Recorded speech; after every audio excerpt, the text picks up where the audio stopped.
تقدیر دراصل اس کا مطلب جو سا ہوتا ہے ایک مقرر راستے پر چلنے کو کہتے ہیں، اس کو ہم کہتے ہیں قسمت، ایک ایسا راستہ جو پہلے سے مقرر کر دیا گیا ہو۔ قرآن مجید میں سورج اور چاند کے لیے قدرنا کا لفظ آیا ہے، یعنی ہم نے سورج اور چاند کے راستے مقرر کر دیے ہیں، لیکن سورج اور چاند انسان کے مقابلے میں کم تر درجے کی مخلوق ہیں،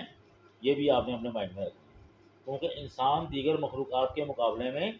اشرف المخلوقات ہے، چنانچہ تقدیر کے معاملے میں بھی اس سے بہت اعلیٰ درجے کا سلوک کیا گیا ہے۔ ایک انسان جو سا ہوتا ہے وہ خود مختار ہے، اسے بہت سے کاموں کی اللہ پاک نے آزادی دی ہوئی ہے، وہ چاہے تو کرے اور چاہے تو نہ کرے، لیکن اس خاص حد سے جب وہ باہر نکلتا ہے تو پھر قسمت کے تمام اصول اس کے اوپر لاگو ہو جاتے ہیں، جیسے سورج چاند ستاروں پر کہ وہ اپنے مدار کے اندر ہی گھومتے ہیں، اس سے باہر نہیں جا سکتے، تقدیر کے آگے بے بس ہوتے ہیں، اور اپنی تقدیر اگر انسان کہے جی کہ خود بنانے کے بارے میں اگر کچھ واقعات ہیں تو اس کے بارے میں سے میں چند مختصر ذکر آپ کے ساتھ کر دیتا ہوں، اس کے بعد پھر قسمت کی لائن کے بارے میں ذکر کرتا ہوں۔ مثال کے طور کے اوپر لاہور سے ایک بس جو سی ہے وہ پشاور کے لیے روانہ ہوتی ہے، نئے ماڈل کی سمجھے آپ بس ہے، تجربہ کا ڈرائیور ہے، اس میں پشاور کے رہنے والے بھی ہیں، لاہور کے رہنے والے بھی ہیں، کچھ کراچی کے ہیں، کچھ اور آپ سمجھ لیں جی کہ اکاڑا کا ہے، کوئی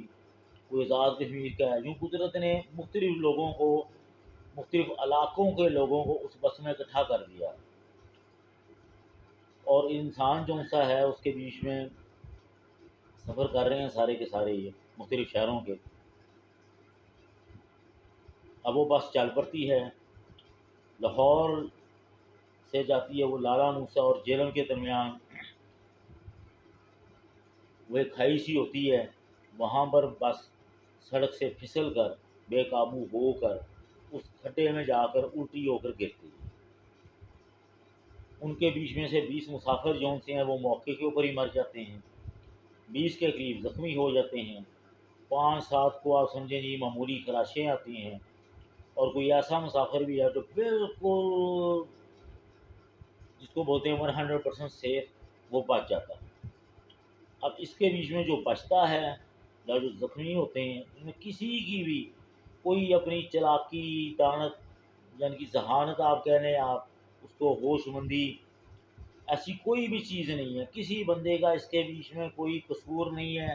نہ مرنے والے کا قصور ہے نہ کسی اور کا قصور تھا، ڈرائیور کا اگر کوئی قصور تھا تو موڑ خطرناک تھا، اس سے کوئی نیگلیجنس ہو گئی، بے احتیاطی ہو گئی اور وہ گاڑی الٹ گئی۔ اب آپ اس کے اوپر ذرا غور کیجئے کہ اللہ پاک نے کس طرح مختلف مقامات سے انسانوں کو چن کر اکٹھے کیا اور ان کو ایک بدقسمت بس میں اکٹھا کر دیا، ان میں سے کچھ کو مارنا تھا، کچھ کو زخمی کرنا تھا، اور کچھ کو جھٹکے لگانا مقصود تھا اللہ پاک کا، اور کئی جو سیاسے تھے جن کے اوپر اللہ پاک نے ان کو موت عطا کر دی، ان کا وقت پورا ہو گیا۔ یہ قسمت ہے، خالص تقدیر،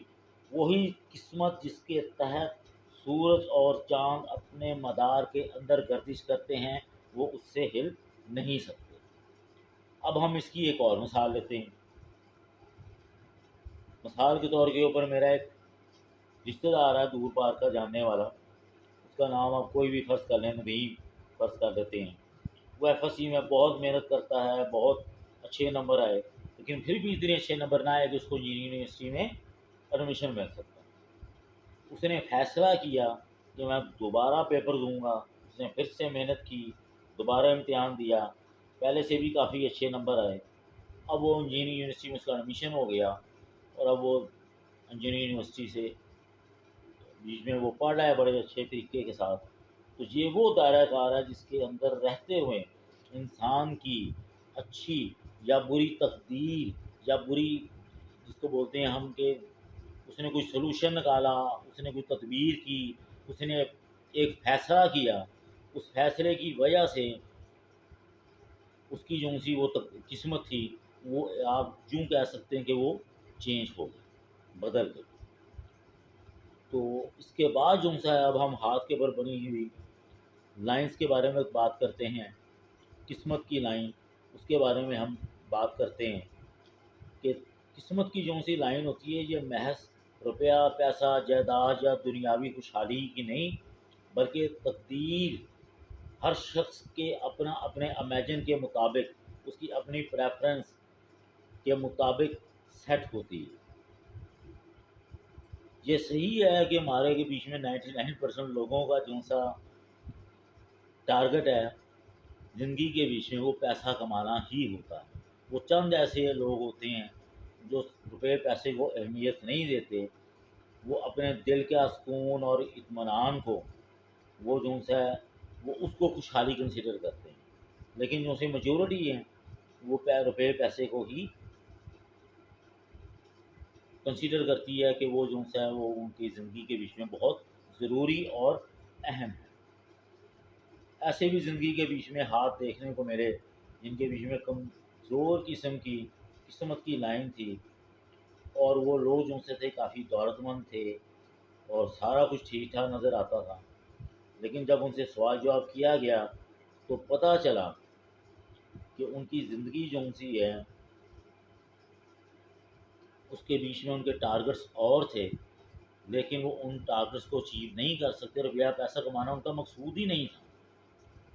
وہ تو اپنی زندگی کے بیچ میں ذہنی سیٹسفیکشن چاہتے تھے، کام کے بیچ میں سیٹسفیکشن چاہتے تھے، لیکن یہ ان کو سب کچھ نہیں مل سکا۔ روپے پیسے کی ان کے پاس کمی نہیں ہے، وہ جو کام کر رہے ہوتے ہیں وہ بد دل ہو کے کر رہے ہوتے ہیں اور اس کے بیچ میں وہ بہت زیادہ خوش نہیں ہوتے۔ اور کئی ایسے بھی ہاتھ دیکھنے میں آئے جن کے بیچ میں قسمت کی لائن سرے سے موجود ہی نہیں ہوتی، یا بہت ہی مدھم قسم کی لائن ہوتی ہے۔ یہ ڈفرینٹ قسم کی کیٹیگریز ہیں قسمت کی لائن کی، جس کے اوپر ہم آگے جا کے ڈسکشن کریں گے۔